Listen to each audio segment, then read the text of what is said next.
قال الله تعالى في القرآن المجيد فرقان حميد بسم الله الرحمن الرحيم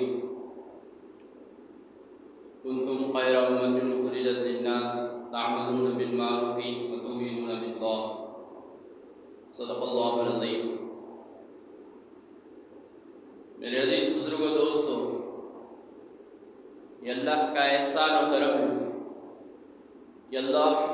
تبارک تعالیٰ نے ہمیں اپنے سب سے شہیدے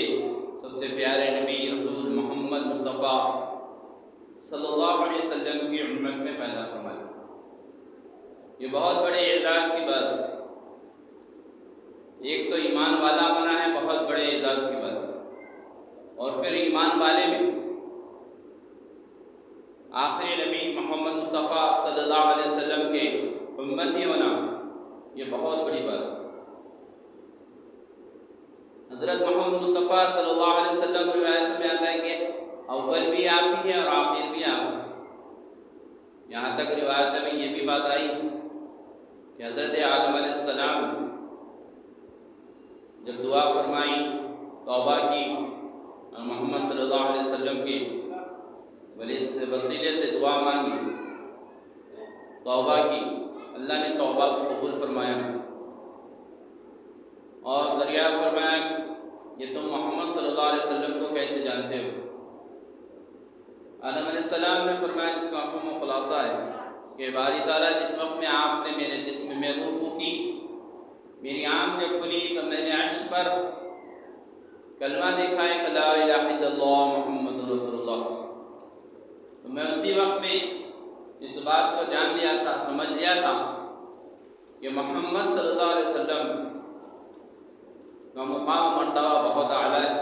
کہ جسے آپ نے اپنے نام مبارک کے ساتھ جوڑا ہے، رکھا ہے۔ روایت میں بات یہ بات اللہ تبارک تعالیٰ نے فرمایا کہ تمہاری اولاد میں سے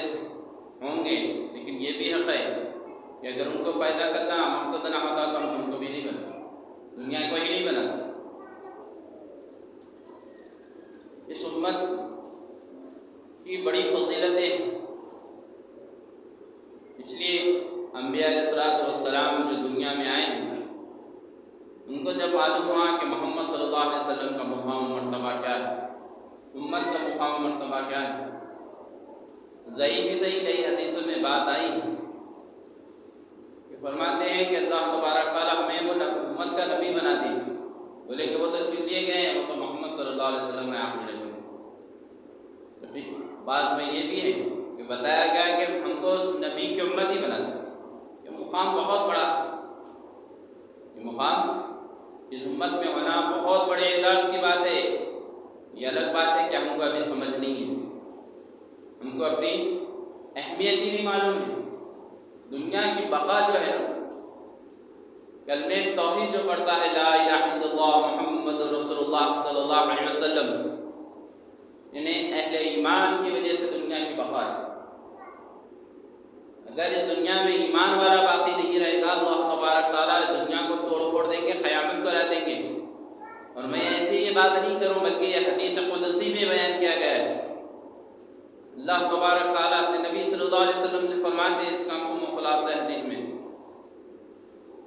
کہ جب تک اس سورہ زمین پر ایک بھی ایمان والا، کلمہ پڑھنے والا باقی رہے گا، اللہ اللہ کہنے والا باقی رہے گا، دنیا کا سارا نظام چلتا رہے گا۔ جس وقت میں ایمان والا نہیں ہوگا، کلمہ پڑھنے والا نہیں ہوگا، اللہ اللہ کہنے والا نہیں ہوگا، ہم دنیا کو ختم کر دیں گے، قیامت کو لا دیں گے۔ قیامت کا دن آ جائے گا، زمین پھٹ جائے گی، زمین کے اندر کے جو چیزیں ہیں تمام چیزیں باہر آ جائیں گی، کیا کیا کرے تھے سب ظاہر کرے گی زمین بھی، آسمان پھٹ جائے گا۔ تو قیامت کا منظر قرآن میں آپ دیکھیں گے تو معلوم ہوگا، زندگی جینا مشکل ہو جائے گا کہ قیامت کیا چیز ہے۔ بڑی آسانی سمجھتے ہیں ہم قیامت ہوں گی، اللہ جنت میں تو بھی ڈال دیں، دوزخ میں تو بھی ڈال دیں، خالی وہ ایک ہی دن ایسا رہے گا جو 50,000 سال کے برابر کا دن قیامت کا ایک روز محشر۔ خالی دنیا میں دھوپگانے کے اوقات میں دن بڑا ہوتا تو لوگ پریشان ہوتے، دن کٹرا نہیں، کتنی دھوپ تیز ہے، کتنی دھوپ تیز ہے۔ گرمی اتنی زیادہ ہے، فینر چل رہے، ایکٹیاں ہیں، کولر ہیں، ہر چیز ہے، پھر بھی گرمی برداشت نہیں اور انسان تو قیامت کے دن کو کیسے برداشت کریں گے جب انسان اپنے اعمال بد کی وجہ سے پسینے میں غرق ہوگا؟ جس کے جتنے اعمال بد ہوں گے، گناہ گار ہوں گا، اتنا زیادہ خود کے پسینے میں غرق ہوگا۔ کسی کا پسینہ اس کے ٹخنوں تک ہوگا، کسی کا اس کے گھٹنوں تک ہوگا، کسی کا اس کی کمر تک ہوگا، کسی کا سینے تک ہوگا، کسی کا ہنسلی گردن کی جو ہڈی رہتی ہے وہاں تک ہوگا۔ اللہ کے رسول نے بتایا حدیث میں، جس کے ہم میں بات کر رہا ہوں۔ تو میرے بھائیو بزرگو دوستو، ہم کو اس اعزاز پر اللہ کا ہمیشہ شکر ادا کرنا ہے۔ بڑے بزرگان دین اولیاء اللہ فرماتے ہیں کہ روزانہ شکرانے کی نماز پڑھنا چاہیے 2 رکعت، کہ ہم کو اللہ نے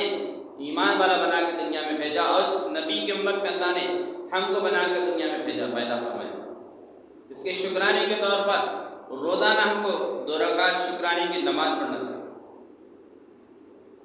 ہم کو معلوم ہی نہیں کیا مقام مرتبہ ہمارا۔ کلمہ جو دیے ہیں اللہ تبارک تعالیٰ نے ہم کو، کلمے والے گھر میں اللہ نے جو ہم کو پیدا فرمایا ہے، ایمان والے گھر میں ہم کو، جو اسلام والے گھر میں اللہ نے ہم کو پیدا فرمایا ہے۔ ہماری پیدائش کے وقت میں دنیا کے اندر کئی مخلوق پیدا ہوئی تھی، اسی وقت اسی سیکنڈ کے اندر، دن میں ہوا تو رات میں کوئی تاریخ نہیں، بلکہ اسی سیکنڈ کے اندر جس وقت میں ہم پیدا ہوئے ہیں دنیا کی کئی مخلوق پیدا ہوئی ہیں۔ اللہ تبارک تعالیٰ نے تمام مخلوقات میں سے چھانٹ کر چن کر ہم کو انسان کے مخلوق میں اللہ نے ہم کو پیدا فرمایا، انسان بنایا۔ چاہتا تو اللہ تعالیٰ جتنی مخلوق ہے وہ مخلوق میں سے کوئی اور مخلوق بھی بنا سکتا تھا، کیڑا پتنگا بھی بنا سکتا تھا، حیوان بھی بنا سکتا تھا، دوسرے جو بھی اور بھی ہے مخلوقات اللہ کی، اس میں سے کوئی بھی بنا سکتا تھا، لیکن اللہ نے ہم کو انسان بنایا، اشرف المخلوقات میں پیدا فرمایا۔ اور پھر اسی وقت میں انسانوں کے اندر بھی کئی لوگ پیدا ہوئے، صرف ہم ہی نہیں پیدا ہوئے، ہمارے وقت میں، جس وقت میں ہماری دنیا میں ہم تشریف فرما ہوئے، جس وقت میں دنیا میں ہم آنکھ کھولے، اسی وقت میں ہمارے ساتھ میں کئی انسانوں نے آنکھ کھولی ہے، انسان کے بچوں نے۔ یہ اللہ کا احسان و کرم ہے کہ اللہ نے اسلام والے گھر میں ہم کو پیدا کیا۔ چاہتے تو دوسرے انسانوں کے اندر بھی پیدا کر سکتے تھے، یہود و نصارہ بھی بن سکتے تھے، کافر بھی بن سکتے تھے، غیر مخلد بھی بن سکتے تھے، بحیریے بھی بن سکتے تھے، لیکن اللہ نے ہم پر احسان کیا۔ یہ اللہ کا ہم پر کرم ہے کہ اللہ نے ہم کو اہل ایمان میں پیدا فرمایا، اسلام والے گھرانے میں اللہ نے ہم کو پیدا فرمایا۔ یہ آپ کو قدر معلوم نہیں ہے؟ دنیا کی محنت کرتے ہیں یا ایسی کرتے ہیں تو دنیا کی چیزوں کی قیمت ہم کو معلوم ہے، دنیا کے چیزوں کی قیمت ہم کو معلوم ہے، پیسے کی قیمت معلوم ہے، مال کی قیمت معلوم ہے، لیکن جو ایمان ہم کو اللہ نے دیا ہے اس ایمان کی ہم کو قیمت نہیں معلوم۔ حدیث میں آیا ہے، جس کا مفہوم و خلاصہ ہے کہ جب تک میری امت، اللہ کے نبی صلی اللہ علیہ وسلم فرما رہے ہیں، اس کا مفہوم و خلاصہ ہے کہ جب تک میری امت جنت میں نہ جائے کوئی امت جنت میں جانے والی نہیں۔ حالانکہ آدم علیہ السلام پہلے پیدا ہے، پھر نوح علیہ السلام اور جتنے پیغمبر آئے کم و بیش 1.25 لاکھ انبیاء علیہ السلام، بعض روایت میں 1,84,000 پیغمبر دنیا میں آئے ہیں، ان کی قومیں، ان کی امتیں کہاں، وہ سب بعد میں جائیں گی جنت میں، سب سے پہلے اللہ کے نبی محمد مصطفیٰ صلی اللہ علیہ وسلم کی امت جنت میں جائے گی۔ یہ مقام مرتبہ ہے کہ اللہ تبارک تعالیٰ بندے کے انتظار میں تھے کہ کب میرا بندہ توبہ کرے، کب میری طرف پلٹے کہ میں اس کے گناہوں کو معاف کروں۔ دن میں 70 مرتبہ تم توبہ کرو، اللہ 70 مرتبہ توبہ قبول کرتا ہے، 100 مرتبہ تم توبہ کرو، 100 مرتبہ اللہ توبہ قبول کرتا ہے۔ اللہ کے نبی صلی اللہ علیہ وسلم سے ایک صحابی نے عرض فرمایا، جس کا مفہوم و خلاصہ ہے کہ میرے جو نوکر رہتے ہیں، غلام ہوتے ہیں، وہ میری نافرمانی کرتے ہیں، ان کو غصہ بھی دلاتے ہیں، غلطیاں وغیرہ کرتے ہیں، تو میں ان کی کتنے غلطیوں کو معاف کروں دن میں کتنی انسانوں میں بھی وہ لوگ غلطی کرتے ہیں، جس سے بھی غصہ بھی آتا ہے، نقصان بھی ہو جاتا ہے کبھی میرا، تو میں کتنی مرتبہ ان کو معاف کروں۔ اللہ کے نبی صلی اللہ علیہ وسلم نے فرمایا، جس کا مفہوم خلاصہ ہے دن میں 70 مرتبہ معاف کرو۔ ایک بندہ ہے، بندے کی غلطیوں کے اوپر 70 مرتبہ معاف کر رہا تو خالص ہے، مالک الملک ہے، یا تم اس سے یہ امید رکھتے ہو کہ تم کو معاف نہیں کرے گا؟ جب انسان کو 70 مرتبہ معاف کرنے کا حکم دے رہے تو پھر اللہ کتنے مرتبہ معاف کرے گا دن میں؟ بشرطے کہ تم اللہ کی طرف رجوع تو ہو، تم اپنے گناہوں کو نادم ہو کر اللہ کی طرف رجوع تو ہو، توبہ تو کرو اللہ کے سامنے، اللہ معاف فرماتا ہے۔ حدیث میں ہے جس کا خلاصہ ہے، اللہ تبارک تعالیٰ کی رحمت رات بھر ہاتھ پھیلائے رہتی ہے، کوئی دن کا گناہگار بندہ رات میں اللہ کی طرف رجوع ہو جائے، توبہ کر لے، اللہ کی طرف آ جائے تو اللہ کی رحمت اس کو اپنی آغوش میں لے۔ اللہ تبارک تعالیٰ دن میں سارا دن ہاتھ پھیلے رحمت پھیلائے رکھتے اللہ تبارک تعالیٰ کہ کوئی رات کا گناہگار بندہ رجوع کر دے اللہ کی طرف، توبہ کر دے، پلٹ جائے اللہ کی طرف تو اللہ تعالیٰ اپنی رحمت سے اس کو اٹھا، اور یہ سلسلہ چلتا رہے گا روز قیامت تک، جب تک کہ سورج مشرق سے نکلنا چھوڑ کے مغرب میں جب نکلے گا، روز قیامت میں ہوگا مسئلہ، تو اس وقت تک تمہاری جان، جب تم فرشتوں کو نہیں دیکھتے، جب تک سنگرات میں پڑے رہتے ہیں، سنگرات سے پہلے تک تمہاری جو آخری ہچکی ہوتی ہے وہ ہچکی تک بھی تمہاری توبہ کو قبول کرو۔ توبہ بھی کرنا چاہیے، رجوع تو ہونا چاہیے ان کو اللہ کی طرف۔ ہم ایمان والے ہیں، ہمارا مقصد دنیا میں پیدا ہونے کا دنیا کمانا نہیں ہے، عہدے سنبھالنا نہیں ہے، بڑے مقام مرتبے کو پہنچنا نہیں ہے، بلکہ ہماری دنیا میں آنے کا مقصد اللہ تبارک تعالیٰ نے قرآن میں ارشاد فرمایا جس کا مفہوم خلاصہ ہے، کیا تم یہ گمان کرتے ہو کہ ہم نے تم کو یوں بیکار کے پیدا کر دیا ہے، تمہارے پیدا کرنے کا کوئی مقصد نہیں؟ یہ قرآن کے الفاظ۔ پھر اللہ تبارک تعالیٰ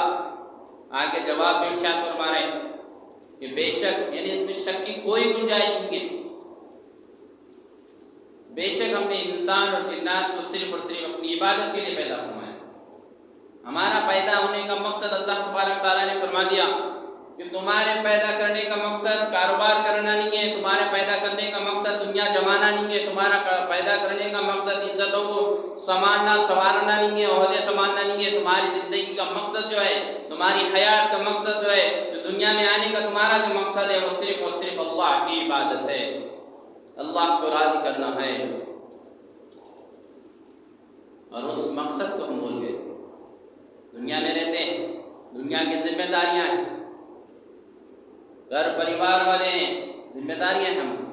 ماں باپ کی ذمہ داری ہے، بھائی بہنوں کی ذمہ داری ہے، اہل و عیال کی ذمہ داری ہے، رشتہ داروں کی ذمہ داری ہے، ہم پڑوس کی ذمہ داری ہے، اڑوس پڑوس کی، یہاں تک کہ انسان ہے آپ تو انسانیت کی بھی ذمہ داری ہے تمہارے اوپر۔ ان تمام کو ادا کرتے ہوئے اصل جو ذمہ داری ہے، اصل جو مقصد ہے دنیا میں پیدا ہونے کا، وہ اللہ کو راضی کرنا ہے، وہ اللہ کی عبادت ہے۔ تم اللہ کے حکموں پر چل کر اپنی اہل و عیال کو ایک لقمہ بھی اگر کھلائیں گے، آپ کے ایک لقمے کی ایک دانے کے اوپر تم کو اجر و ثواب اللہ تعالیٰ عطا کرے گا۔ آپ اللہ کے احکام پر پورے عمل کرتے ہوئے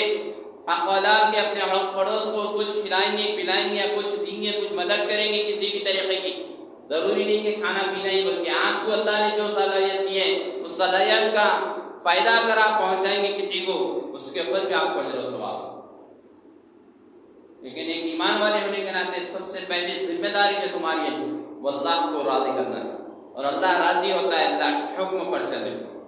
اللہ تم سے محبت کرے گا اللہ اس کے رسول صلی اللہ علیہ وسلم کی اطاعت کرنے کے اندر۔ چنانچہ قرآن پاک میں اللہ تبارک تعالیٰ ارشاد فرماتے ہیں جس کا مفہوم خلاصہ ہے، اے محمد صلی اللہ علیہ وسلم کہہ دیجئے کہ اگر تم اللہ سے محبت کرنا چاہتے ہو تو تم اللہ اس کے رسول کی اطاعت کرو، تو اللہ تم سے محبت کرے گا اور تمہارے گناہوں کو بخش دے گا، کہ وہ بڑا بخشنے والا ہے۔ تو اللہ محبت کب کرے گا؟ تم جب اللہ اس کے رسول کی اطاعت میں اپنی زندگی کو گزارو گے، اپنی منشاہی زندگی گزارو گے، تو اللہ تمہارے کو کامیابی نہیں عطا کرے گا۔ اللہ تم سے محبت نہیں کرے گا، محبت کے لیے اللہ تبارک تعالیٰ نے فارمولا دیا تمہارے، تم یہ کریں گے تو یہ ہوگا تمہارا، نیوٹن پلس لگیں گے تو کرنٹ آئے گا تمہارا، خالی نیوٹن ہے تو بھی بلب نہیں جلے گا، صرف فیس رہا تو بھی بلب نہیں جلے گا، نیوٹرل اور فیس دونوں بھی ہونا پڑتا،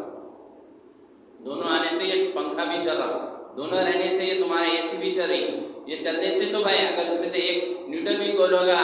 یا پھر فیس بھی اگر گول ہوگا تو نہ پنکھا آتا نہ اے سی آتی نہ فین۔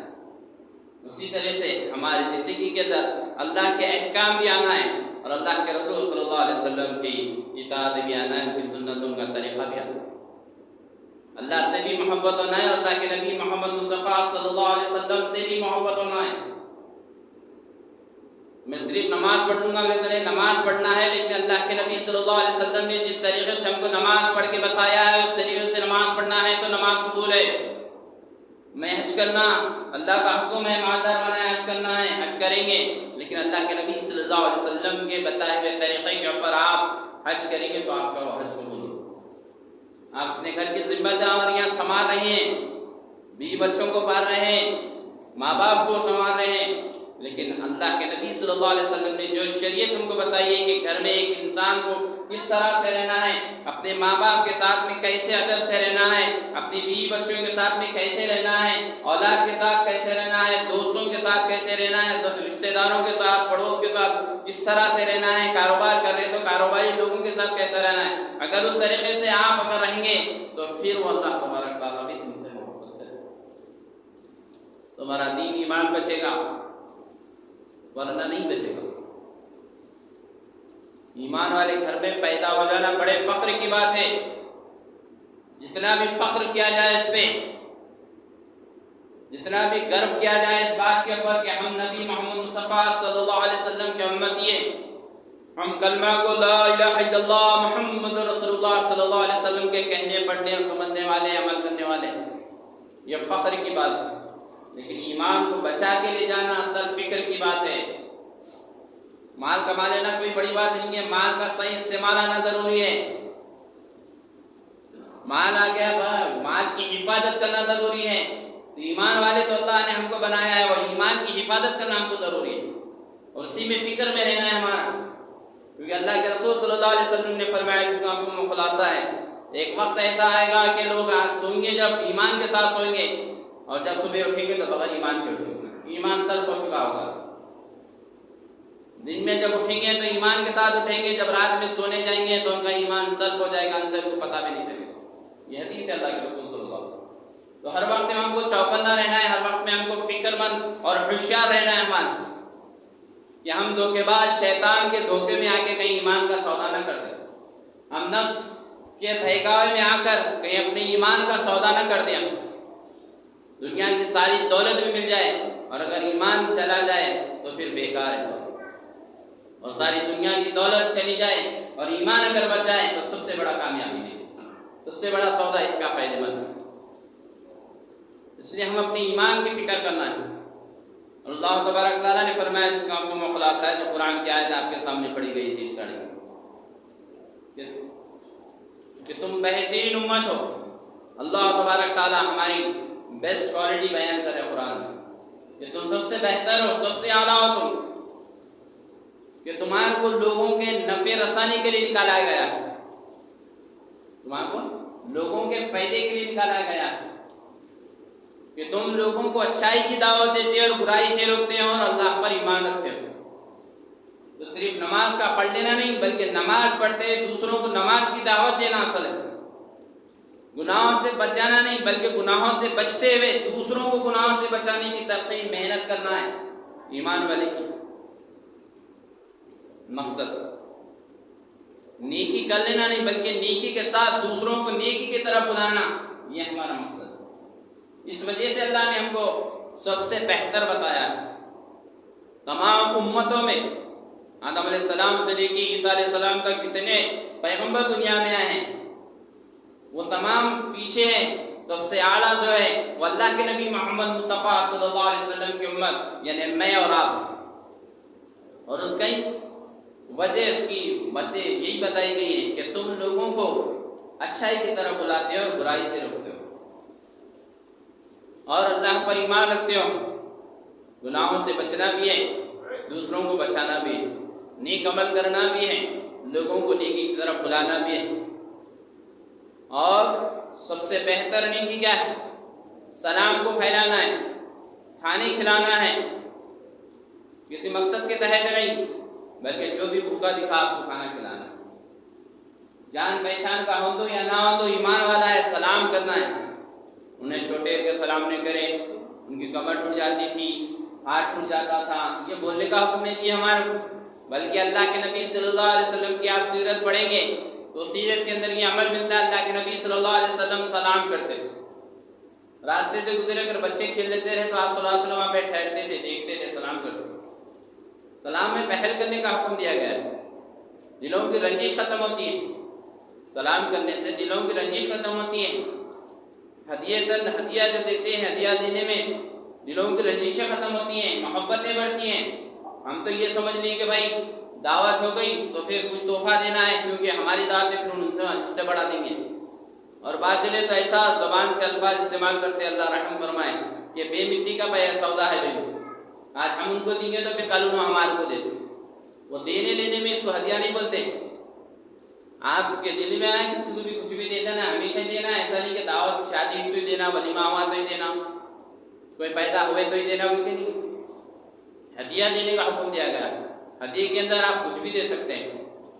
جو حلال ہے۔ ہدیہ بولے تو کوئی غلط چیزیں بھی لا کے دے دیں گے، جو حلال ہے وہ چیزوں کو دینا، اچھی چیزوں کو دینا۔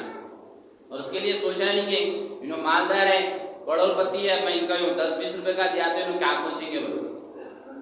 اور وہ لینے والے بھی یہ نہیں سوچنا ہے کہ میں خود اتنا کروڑ پتی ہوں، میں بولے کہ اس کو پالتا ہی نہیں، کہ میں کو 10 روپے کا لا کے دے رہا ہوں۔ یہاں تک بتایا گیا کہ بکری کے پیروں کا جو کھر رہتا ہے، کھر، وہ کھر بھی دے رہے تو آپ اس کو بولتے سو عزت کے ساتھ رہنا ہے، محبت کے ساتھ رہنا ہے، اور محبت کے ساتھ دینا ہے۔